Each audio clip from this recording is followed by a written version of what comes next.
Hey, I'm excited to share a table today with two of the greatest leaders in pet health and animal health overall, Jay Mazelsky, and we're here at the IDEXX headquarters, CEO of IDEXX. Jay, thank you for hosting us. And Jay Price, CEO of Mission Pet Health, one of the fastest growing groups of vet clinics across the country. I've got two leaders here that have leaned into what this big trend we've been talking about is the expectation of a pet owner has never been greater. And it's driving opportunity like the three of us have never seen. And the opportunity really today to have a discussion around that trend and really where diagnostics and detecting disease meets the delivery to a pet owner. And that's what we're going to get into today.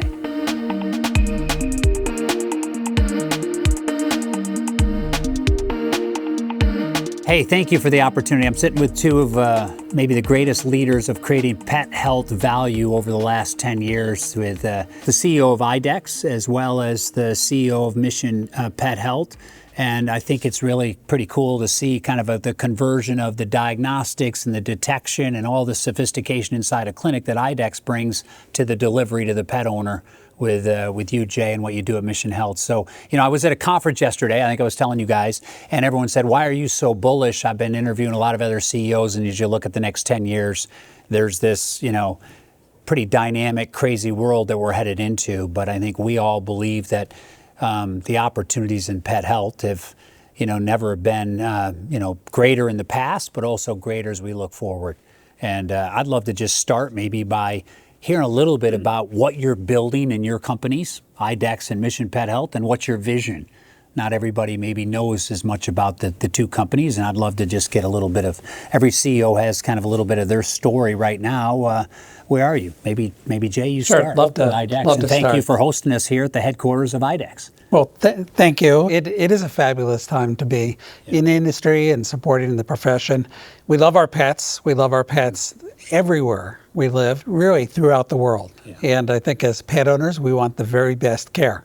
Yeah. And here at IDEXX, our role is to provide diagnostics and software that really supports the industry and supports veterinarians in delivering excellent care.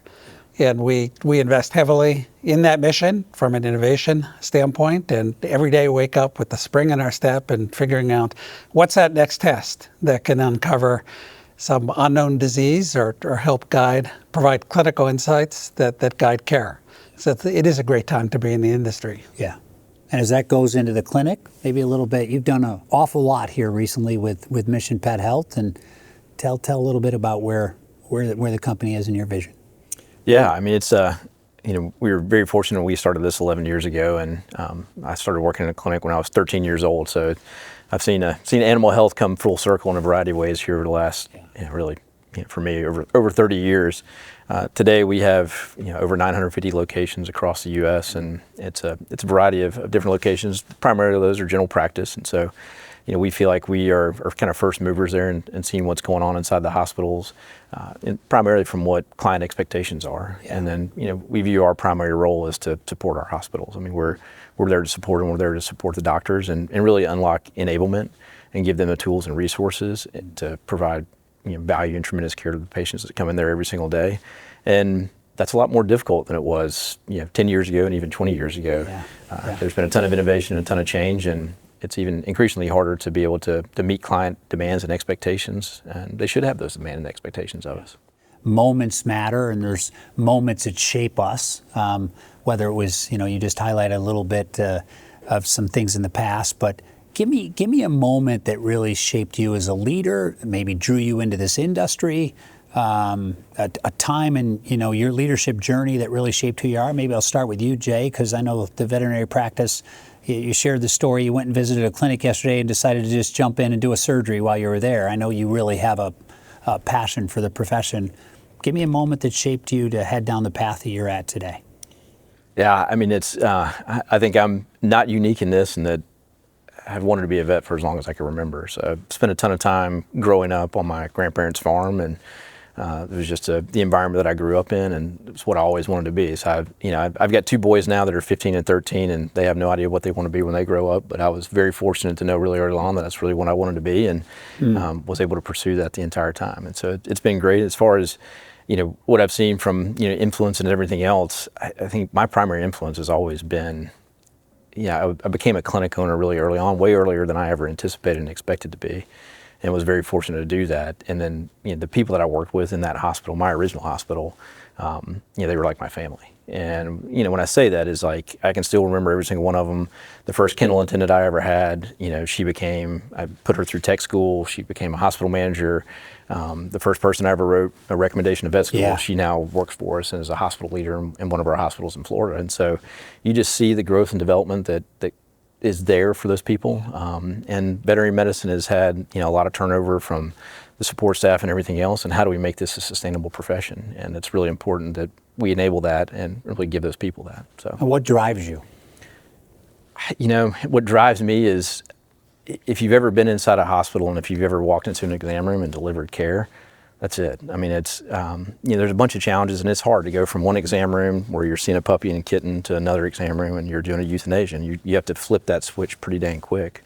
And that can cause burnout, and that's what causes the compassion fatigue. And what I will say is that what drives me when you walk into the exam room, you talk about lasting moments and wanting to sustain and deliver longevity and longer lives to pets. If you've ever seen a young family or somebody with their first pet, you want to make sure that that's there for them as long as possible. And if you ever see it at the end stage of that pet's life, you would have done anything in the world to extend that. And it's not just one moment for most people inside a hospital every day. It's all those moments that add up. Powerful. It's good. I feel it every time I'm with you. Very How powerful. about you, Jay? So I spent a couple of decades in human health and loved what I was doing, and had an opportunity to join IDEXX and really saw a landscape that you could shape. You didn't have reimbursement challenges and the type of regulatory oversight that you see on the human health side. And so the opportunity to be able to move fast, to innovate, to be able to bring excellent high technology science and care to animal health was very appealing. I love building businesses, and I saw this opportunity at IDEXX to really innovate in some different ways, to bring more contemporary and modern tools and to translate science at a pace you just couldn't do on the human health side. And it turned out to be, even more so than I thought possible. Yeah.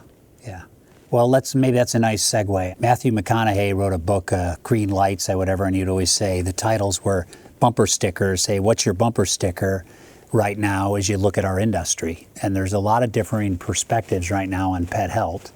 As you get out in the marketplace, whether that's in the investor community or inside the practice or animal health or diagnostics, I probably in my 37 years, I've never seen more differing opinions. We were in a recent meeting in our industry in London, and I felt like there was more dialogues and narratives than I've ever seen. So I'll start with you, Jay. I mean, you've more than doubled the value of this company as a CEO. Every time I've been around you, you're thinking about how the pie can get bigger. I think I stole that from you. My bumper sticker would be, I see animal health. I said it yesterday in a conference, going from 40 billion to 60 billion, driven by the two Ps, pets and protein, and the trends behind it. And the protein surge is actually really, I think it was the first year in many, many years where farm animal outgrew pet health. I mean, so I love that diversity and durability of the industry. Maybe just let's step into the industry a little bit. Say, all right, what's your headline? What's your bumper sticker? And what do you see? And I'll start with you, because you've created probably more value than any one leader I know. And I'm very grateful for what IDEXX has done for our industry. And you've proven to me that, innovation gets rewarded. And expectations of care work. So if I have to talk about a bumper sticker, I will say that, the pets, dogs and cats can't talk yet. So we give voice, to pets that we love and are members of our family. And so the opportunity to continue to give pets voice, to be able to detect disease, uncover disease, assess the basic health status, the pet is what animates all of us here at IDEXX. And I do think the opportunity is to grow the pie. Yeah. It's not necessarily about taking share from somebody else. I think we all try to do that, of course, whether you're on the clinic side or you're in the diagnostics or pharma side. It really is an opportunity to continue to grow care. I think we all believe it's underutilized at this point, and just love the opportunity to continue to develop the sector. Yeah. tell me, we talked a little bit, recently. I mean, what do you see in terms of when you say, hey, just within diagnostics, you were telling me a little bit on, hey, per visit, how much diagnostics is being used and where you see that potentially going as we go forward with some of the new stuff that you have. So just to give you some basic, maybe some basic benchmarks in terms of how diagnostics are used today. So the U.S. is the most advanced market in terms of the use of diagnostics. And only about 1 in 5 clinical visits, so visits that involve a pet seeing a veterinarian, use blood work. So blood work is chemistry or hematology, much less on the wellness side. So about 12% of visits include blood work as part of a wellness visit. You compare what we visit our family physician as part of a checkup. Typically, every checkup involves taking blood and doing diagnostics. Now, if you move outside the U.S., it's about a third that.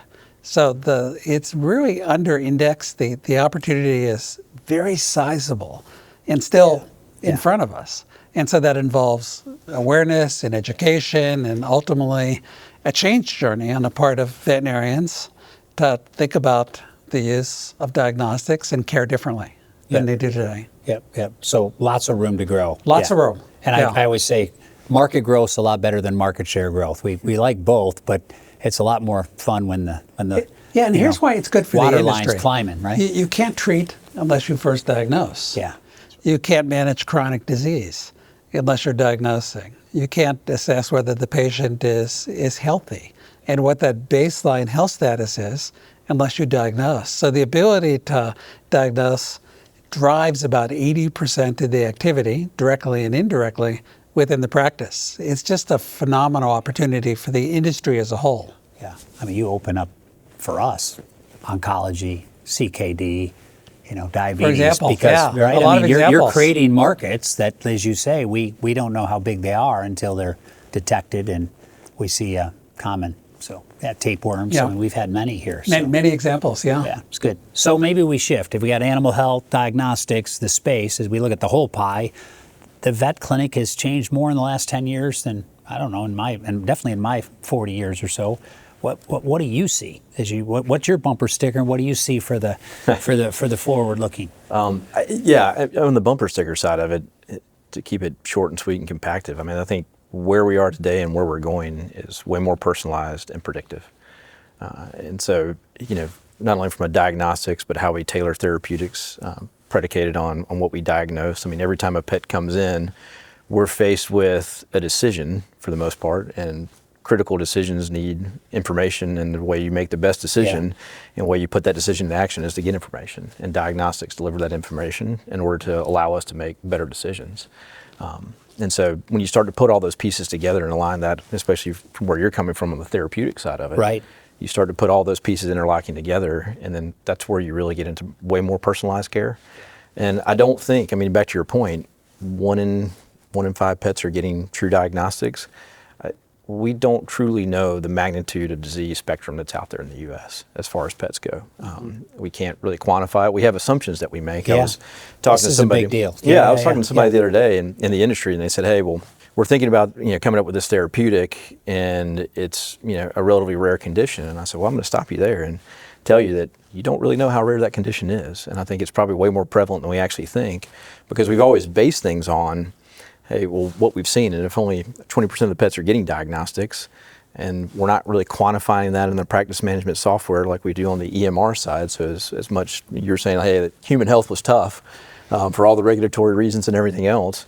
Well, those same regulatory reasons don't enable us to truly have the full spectrum of information that we need to have and really understand what's going on out there. And so I think we're just at the precipice, especially with AI and unlocking more diagnostic capabilities and more therapeutic capabilities, to start pulling all that information together.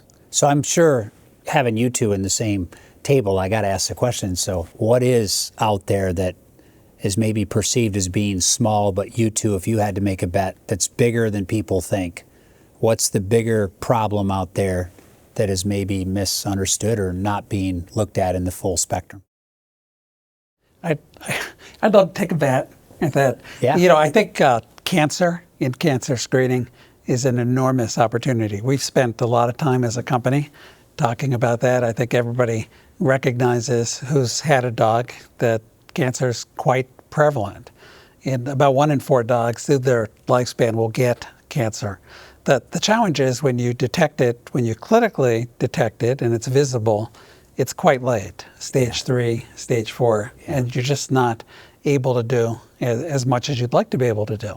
So the ability to screen early on before there are clinical symptoms, I think folks recognize that there's a big opportunity. I don't think they've put their thumb on exactly how big it is and just how prevalent it is. That's an area that we've doubled down in from an investment standpoint. We're tremendously excited by it because not only do veterinarians want those tools, but pet owners. We as pet owners, my dog last year died of lung cancer, and he had mast cell cancer in addition to that. I would love to have known that those 5 or 6 lumps and bumps on his coat, maybe weren't just fatty, tissues or deposits. And I think I'll jump back to the therapeutic side, coming out of a parent company that's a leader in cancer, is we have 2 problems when we chase cancer: is affordability and actually being able to have higher effectiveness. And the earlier the diagnosis, our effectiveness goes up, and affordability also is there. It's a lot less expensive. So, I think with better diagnostics, we probably have a better profile of treatment that could be more affordable for your clinic and your you're pet catching owner. it earlier, so the pet's in a much better physical condition to withstand whatever the treatment is. So it's a virtuous circle. It's good. Okay, This is cancer. What's yours, Jay? I'll be honest, I think it's every facet. And the reason I say that is it's back to what I was saying earlier, we truly don't have a way to quantify it at this point in time. Whether pets aren't coming in and we aren't measuring the we aren't performing diagnostics, we aren't doing those things, or they're coming in and we're not quantifying it the way we should, and it's all housed in singular systems that we're solely relying on the veterinarian to actually put in the diagnostic piece. And so for years, that would always go in the SOAP form. Up until about 10 years ago, that was in written form. So there was truly no way to actually be able to pull all that together. Now you have the advent of AI scribes, and so it kind of standardizes what the template that goes into the PIMS actually looks like, and that helps unlock more and more data. And I think, back to your point, especially on the therapeutic side and the diagnostic side, I think that has to be the unlock for accessibility and affordability. So you look at it, it's like, hey, there's way more prevalence out there than we actually think and know. If you start to quantify that and you say, hey, well, here is the total addressable market, we still have no idea. Here is the total addressable market on these certain disease processes, cancer, even just parasitic load in pets. Yes. You start to unlock that and understand, like, what is the true addressable market there? And you can say, hey, we're willing to trade cost for volume there. We're willing to bring down the price of that in order to be able to treat a wider population. You start getting into that, everybody wins. You win from a revenue perspective overall and being able to deliver those therapeutics. You win from a diagnostic capabilities. And so being able to open up that top of the funnel is what's really going to unlock a lot of things, and being able to quantify what that addressable market looks like. That's good. So our pie is getting bigger in all 3 of our sectors. Put it together, it's quite an industry the next 10 years, and we'll go a little deeper in that. I got to go into one of the most talked about narratives, definitely for you and me in public companies, but I think it's out there a lot, and that is vet visits. Mm-hmm. And it's probably the number 1 metric that people talk about. And I think there's been a concern the last couple of years. We've seen decreasing vet visits. My answer a little bit is, hey, we continue to see increasing expectation of care. And with innovation, there's a willingness to spend. And that willingness to spend continues to be very strong. But help me lean in here. I'd love your 2 perspective on this whole vet visit importance. And, it is a data point, but put it in context for people. And is it over-indexed right now? Yeah. Yeah. I mean, vet visits are a factor, but it's just a factor.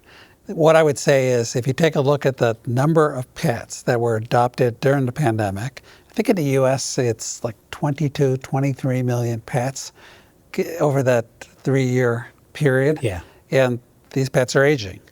They're now 5.5 years old if you adopted, let's say, a dog in 2020. And it turns out that as those pets age, just like us as mammals, we get sicker, we need and consume more health care. And so, I believe that as you look at over the next couple of years, you're going to see those adult dogs age, become seniors, and then eventually in that 5 to 7 year window. Yeah. We're in that window now. And a lot of these breeds that were adopted during the pandemic are what I would call designer breeds. The Doodles, the Frenchies, the Labradors. They get sicker. They're more medicalized. And so they're starting to come into the practice. And I think over the, again, next couple of years, that's going to build pretty dramatically. I gotta, we might as well jump in that topic. I might come back to vet visits, but you were the first two people that really told me about this COVID bump.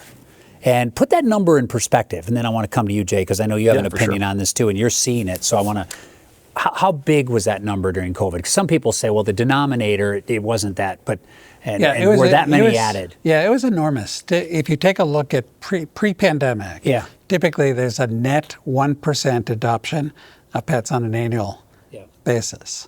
And what we saw during just the 2 years, 2020 and 2021, about 10%. And then the 2% 1 year following. So it's 12% those 3 years. Yeah. And that would compare to 3% for the it's 4X. 3 years before. So it's 4X. 4X. Yeah. It's really dogs coming out of shelters as well as the breeders, a 4X increase in population. Yeah. And you're adjusting for surrenders and euthanasias and all of those things. But it's an enormous bump. Okay. Now, let's answer that first and we'll come back to visits. Tell me this COVID bump. Speak into that. No, Are you seeing it? Yeah, I mean, we obviously felt it and saw it inside our hospitals during that time. I mean, again, there was not just veterinary medicine, but everywhere was busy, and so especially during that time, and you definitely saw it. And I think it was further compounded in COVID, not only by the number of pets that came into households, but then the more attention you were paying to your pet because you were sitting at home primarily, and you're like, hey, well, they're itching. I may not have seen that if I was at work, and so they're itching way more. And only if you just think about how much time you spend with your pet is predicated on how much time you're with them in the household. So like, hey, first thing in the morning or in the evening when you come home, and if you have a family or you're doing other things, like you don't always see that full gamut. And then when you're exposed to them a lot during the day, you start to notice more nuance and pick up on things, so you're coming to the vet more often. And there's the volume increase that you saw associated with that and the number of new pets. And what we are seeing is exactly kind of how we thought it would play out. We're seeing the older pets, and define older as starting to get middle-aged pets, 5 years of age, coming in more often. What we're not seeing right now, though, is the adoption getting back to normalization. So new pet ownership getting back to the pre-pandemic levels. It's not there yet, and you can say, hey, well, there's multiple theories behind that. Is it because there are so many pets that came into households during that time that we've just still seen a little bit of a lag? Or is it, well, everybody's facing economic pressures when inflation and everything else, the cost of everything is going up, so they're just not doing that? There's also home ownership. Home ownership for younger generations is down, and so they love to have a yard. It's more difficult to have a pet in an apartment, all those things. So I think there's a confluence of factors, but all those factors come in cycles. And so having been in the industry for as long as I have, and again, being a practice owner during the great financial crisis in 2009 and 2010, you saw visit compression then for sure, and it rebounded. And so all this stuff is cyclical. And the humanization of pets is continuing to accelerate. Gen Z is spending more on pets as a percentage of their household income than any other previous generation. And if you just look at where they are on the wage scale and where they are in their professional lives and careers, they've got a lot of room to run there. And so that's going to continue to normalize.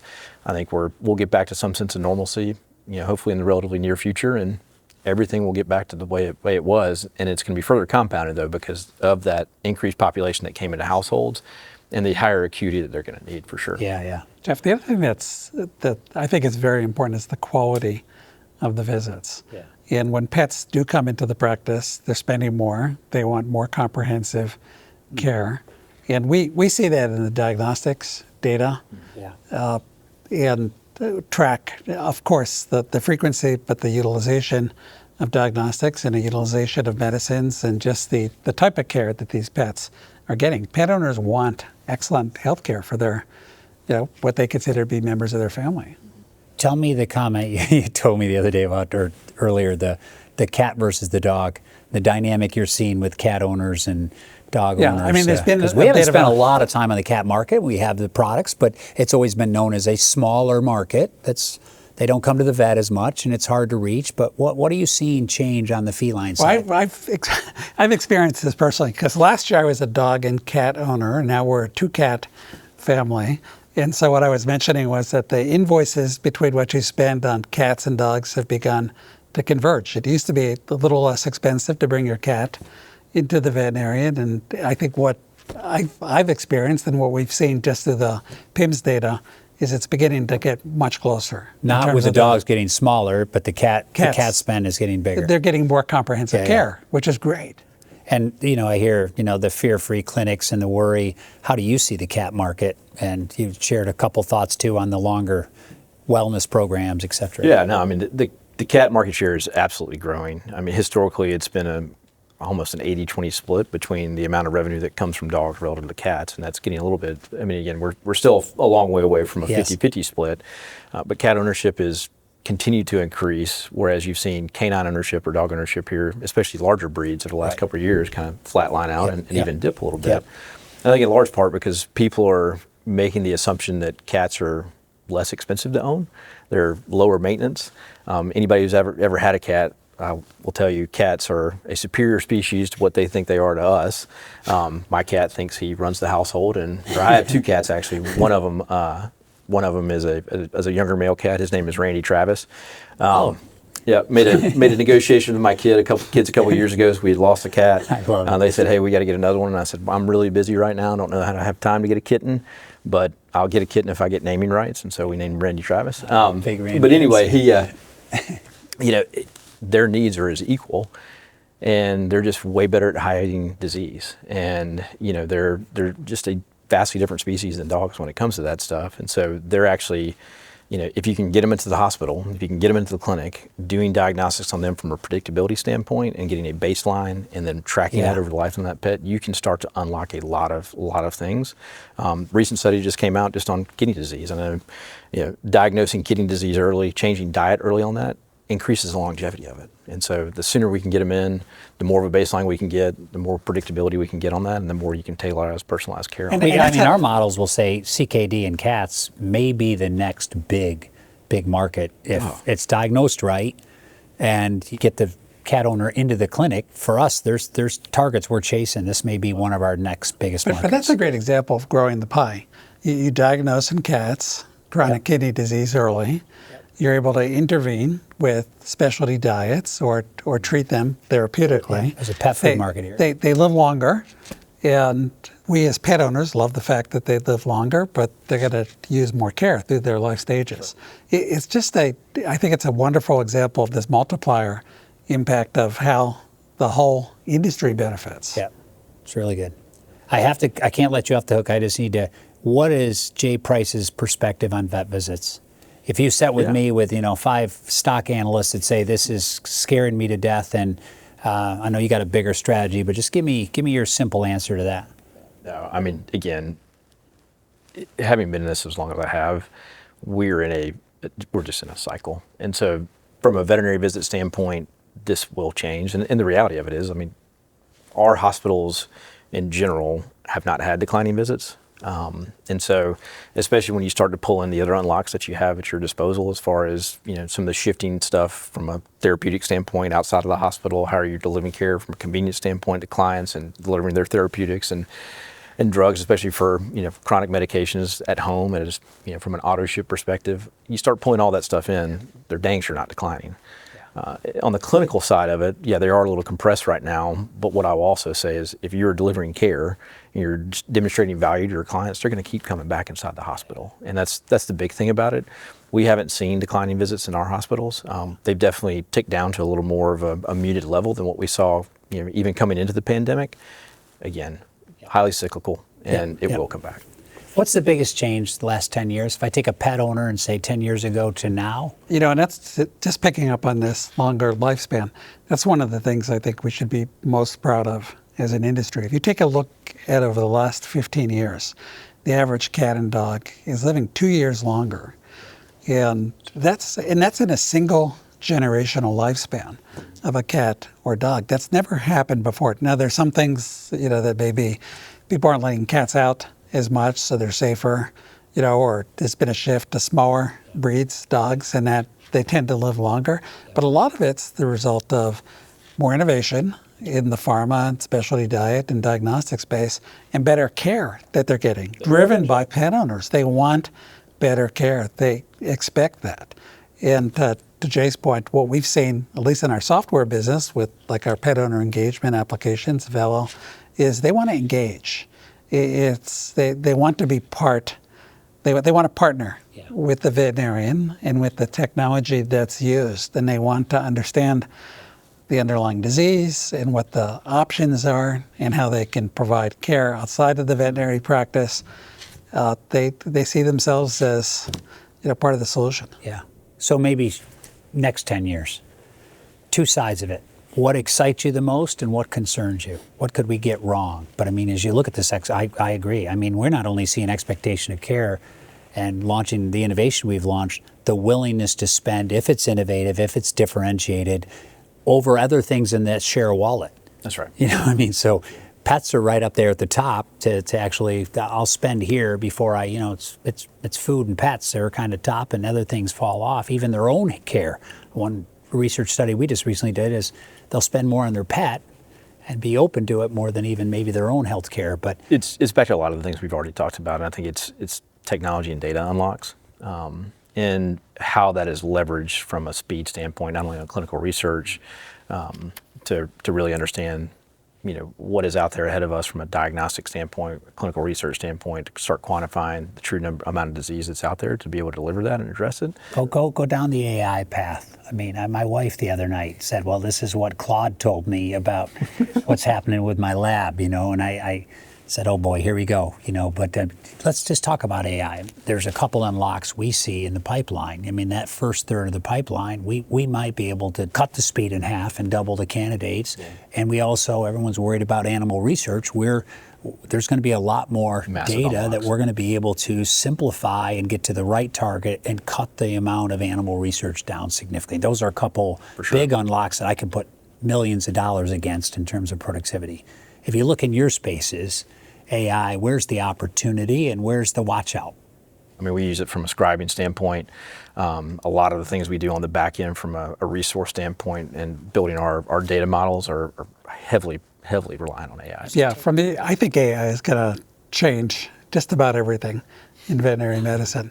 And just from an administration standpoint, when you look at voice to SOAP, patient summary, automated callback, the using agentic AI as part of the front desk, they're several hours, and I think that's probably, conservative per staff that you can automate, you can save, they can be focused on delivering care.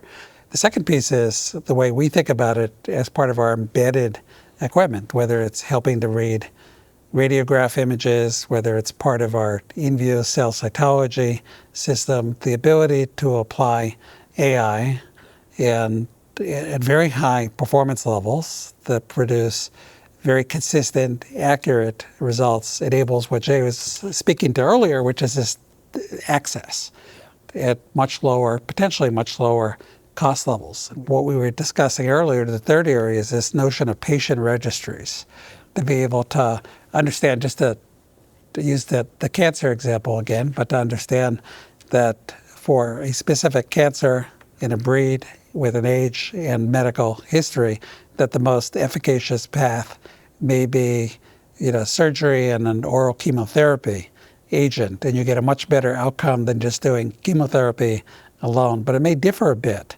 by breed and whatever age that patient is at. And being able to provide that on a real-time basis to a veterinarian who may only see that type of condition twice a year. Yeah. But now all of a sudden you have 10,000 data points. Yeah. It's going to change everything. So let me go to a couple maybe more controversial areas just to get your opinions. A third of pet owners don't go to the veterinarian. It's OTC products, it's online, and you've talked a lot about the need to continue to get them back centered into the vet clinic. Talk to me about that trend. I mean, more people do want to shop and have stuff delivered at their door. We see that even with our purchasers. More scripts. About 30% of scripts today are being delivered. So get Jay Price speak into that, and then you're dependent on people going to the clinics as well. I'd love to get your opinion on that trend. Where's that trend going, and how does that impact you guys? Even 10 years ago, veterinarians used to be all things. And when I say all things, like most hospitals did boarding, most hospitals did grooming. You know, we sold more pet food inside the hospital. Yeah, it's yeah. like all the things. And so like all that is now becoming much more segmented. And so, you know, having more adoption or, you know, really the more deployment of things that are like, hey, how I view my pet may be different than how you view your pet. And so like if I, from an affordability standpoint, can I find vaccine clinics that are out there? And those are fine. So so many times veterinarians will rail against like, oh, well, that's just not quality. It's like, well, if a pet's getting vaccinated for rabies and other, you know, distemper and parvo, like, how is that a bad thing? Yeah. And so understanding that we may not be the perfect fit for what we're trying to deliver inside that one hospital to that patient and that pet parent, send them somewhere else. Send them where they can get that lower cost care version and save those dollars, because at some point in time that pet will get sick. It will have an incident at some point that has a higher acuity need and have to come back into a hospital. And so hopefully they have more dollars to be able to spend. And so understanding like what the network of care actually looks like that are out there, and we have to have more proliferation of that. Yeah. There's been a little bit of an over-exaggeration about the lack of veterinarians that are out there. We completely disagree with that. And so it's been one of those things like, hey, well, we don't have enough vets, and we didn't have enough vets during COVID. Now, we not have enough vets during COVID for sure, but we have enough vets now. We may not have enough vets in right segments and sectors in demographic areas, but we have enough veterinarians. And so what are we doing in order to redeploy those veterinarians into areas of actual need? And we're not doing a great job of that. I mean, the younger generations are wanting to go to, you know, urban and you know, highly urban areas. That's not always where the care is. And so how do we unlock those other areas and get them there? And there has to be some way from a cooperation standpoint with local state levels, local communities in order to be able to get them there. And we're not doing that. And now we have the proliferation of all these vet schools that are coming out and new vet schools. And they think that's just the solve. When I got into vet school, it was tough to find a job. Starting salaries are really low, and one thing that's not happening is vet school's not getting any cheaper either. No. And so we're tough running economic model. Yeah, we're running a risk right now on having way too many veterinarians that are out there for the next 7 years, and the student debt and debt burden on those doctors being way more than it even is today, and that's a primary stressor for them. And so, like, how do we refactor that to get them into the areas that are there? And what I will tell you is, especially coming from a small town area in Alabama, those communities are desperate for it. And so how do we get them in those areas is going to be a big thing for us in the coming years. I was with a bunch of dairy leaders last week, and that's a big issue, is right vets in the right places. 1,000%. But the economic model's just as stressed on the farm side too. Oh, it's tough there. It's really tough. So how do we solve that? And I think, to your point, I think when everybody says, hey, well, this number of people is not bringing their pets in, it's like, well, it's not only from an affordability perspective, it's an access to a vet actually being in that actual area. And those are real. If you just look at the veterinary care and accessibility score data that's out there, there's a lot of care deserts that are out there. Mm-hmm. One that comes up a lot is corporate clinics. Yeah. And not every corporate clinic model is the same. Nope. You've built probably the fastest growing, network of clinics of anybody that I know, and doing it very well. Give a little bit of how you see the primary smaller clinics, the corporate clinics. What's the myths in there, and what's the value proposition in that? Yeah, I think especially as it relates to that, the rising tide definitely raises all ships, and so we want nothing more than for independently owned hospitals to continue to thrive and do well, for a variety of reasons. One, because of just speed of innovation they can have as well, and the communities need it. I mean, again, we've already talked about how certain communities don't have that access to veterinary care, and so how are they getting support and to continue to grow? And it's really important they continue to do that. On the corporate front of it, I think corporate is stigmatized, and everybody just has the correlation and assumption that corporate means standardized. And that's not the case. I mean, that's not how we view the world. When you talk about the standardization and labor models and all those things, all that is predicated on where the hospital is. And what I will also tell you is that every single one of the hospitals that we have are unique. And unique in a way in that, they're set up differently, the number of exam rooms they have, the clinical capabilities and surgical capabilities of the veterinarians that are in there that are unique, how they leverage their staff is unique. The problems typically are always the same. And so, but they are unique. And so how you solve those problems is highly predicated on the cultures and the personalities and the skill sets of the hospitals and the people inside those hospitals. And you can't standardize that. If you just soap everything, subjective, objective assessment plan, look at the diagnostic capabilities that you have, you diagnose your business the same way, you can scale in a way that it really takes into account the local hospital in itself and what they can do. Maybe we close with a few leadership thoughts relative to your companies and the future. I might just start with both of you just saying, so we've talked a lot about, I think all three of us are growth-minded people and want to transform and see the opportunities. What are some of the risks? What keeps you up at night? What worries you as you look ahead? I mean, I'll tell you, we've had 7 years of a supply side economy, not a demand side. We have population not growing. The healthcare system has definitely got to be fixed back to the payer and the insurance model. So there's some bigger forces that I think a lot about when I think about talent, when I think about, share a wallet and the ability to keep spending on protein and pets. But tell me a little bit, what do you see out there that maybe concerns you a little bit, or what are some of the risks to the future? So if I think about, my time as CEO, we've had a pandemic about 6 months after I became CEO, a war in Europe, now one in the Middle East. We've had 10% inflation. We've had capacity challenges within the practice, lots of macro, headwinds. And, much of that you can't control as a leader. So it comes back to what are the things that I can control, my leadership team can control, and what are we going to do about that? And I think the focus on innovation and running the business and doing those things that are meaningful and relevant to our customers, like Jay Price and his team, at the end of the day, when they're relevant, when they help them achieve their business objectives, you're successful. And so, to that end, and to your question, there's obviously the talent equation you have to worry about. There's technology trends and potential disruptions. But then there are things we can control.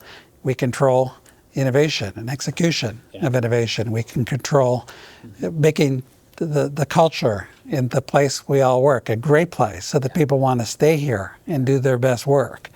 We control our commercial organizations and how they partner with our customers to help make our customers successful. And then when you do all of those things within your control, it usually works out pretty well. It's a great reminder of 30 years of growth in this industry, and it's what you focus on and the meaning you get from it, and what you control is, it's put this industry in a really good place. There's a lot of background noise. But you got to look for the signals here in the noise. So I want to go culture just real quick. We're here in the IDEXX headquarters, probably one of the great companies, not just in animal health, but you built an amazing company. I think the stock, as of this morning, you're up about 111% since CEO. So you got another month or so, Jay. I mean, I know you're really proud of this company, and you've had a huge impact on it. You got a great team. Some of the best leaders I know are inside of IDEXX. Describe a little bit of the culture. What is here? What's behind the brand that you'd want to represent? And I want to get to your WAG culture here in a minute. Yeah, it's purpose-driven. People are here because they love our mission to enhance the health and well-being of pets, people, and livestock. They love what they do. They wouldn't do anything else. And when they come to work in the morning, it's with a spring in their step. They're thinking about how do we advance software? How do we advance diagnostics? What problems haven't been solved? How do we get that out the door? Yeah. So it's very much a purpose-driven culture. Yeah. Though we're larger than we once were, it still feels like a very entrepreneurial family business. People like each other. There's a high degree of collaboration and respect, and we try to move at pace because we know there's just a lot of unmet problems out there, and if we can solve those and help our customers, we do well too. How do you turn that into, you've had an innovation competitive advantage for a long time. How do you channel that culture to, the output you've had in innovations? Yeah, we set audacious goals. We guard against being entitled and thinking just because we've done it in the past, it's going to automatically happen again. So I think that challenger mindset is super important. And then continuing to hire people who are open to learning, are intellectually curious, that want to build businesses and get something done. There's just no substitute for great people. So there's a WAG culture somebody shared with me that you have that it talks about work together, amaze, and grow.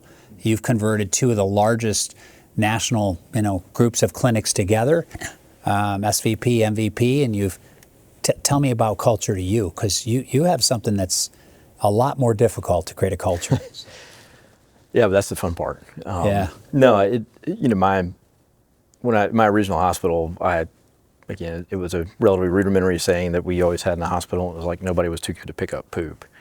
And saying that is like, yeah, I mean, it's just one of those things like, hey, you walk in there, whether you're a doctor, whether you're a receptionist, whether you're a technician, Yes. like nobody's too good for that. That's what we do every single day. Wow, I like that. And so how do you take that from one hospital and then scale it throughout the organization, but also understanding that you have a back home office support function and in the hospitals as well. And so we had to create something that would resonate and land, that we could hold our home office teams accountable to and our field teams accountable to our hospitals. And the same thing, we had to set the expectation that our hospitals could hold us accountable to that as well and how we supported them.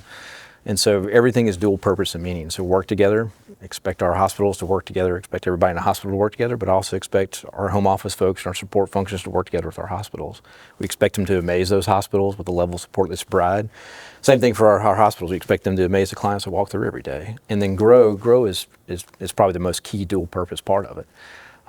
It's not about growing revenue. It's not about growing the number of hospitals we have and everything else. It's about growing our people inside them, whether it be clinical skill sets, whether it be their career pathways, and providing longevity in an industry that hasn't had that traditionally. And so that's a key component of it. I think, when I stepped out of the hospital and stopped practicing every day, I had a little bit of an identity crisis. I never thought I would expect to have it. I was like, all right, well, I got to walk into an exam room every day and I got to see how I fit into this pet's life and this family's life or this pet owner's life and what the impact of that had. And that's a pretty amazing thing. And I think, some veterinarians tend to take that for granted and the impact that they have. And so I lost a little bit of that when I came out of the exam room. And then, you quickly realize when you start seeing all the other people that you have, that you're working with, and you start seeing the investments you can make in them from, skill sets perspective and leadership perspective, and you get to see them grow and you understand that it's a different kind of growth that you can have with that. And so that replaced that for me is, not seeing that pet grow inside that family or grow with that owner, but seeing our people do that. And that's a critical part of what we do. That's good. Maybe to close, Jay, it needs to be said, as you come into retirement, thank you. I think on behalf of the veterinary community, the animal health industry, Thank you. All the pet owners and farmers all over the world, you've made the world a much, much better place. Colonel Eli Lilly, the company I came from, said, take what you've been given and make it better and better. You truly did that, and Mike and the team, I know, will carry on your legacy.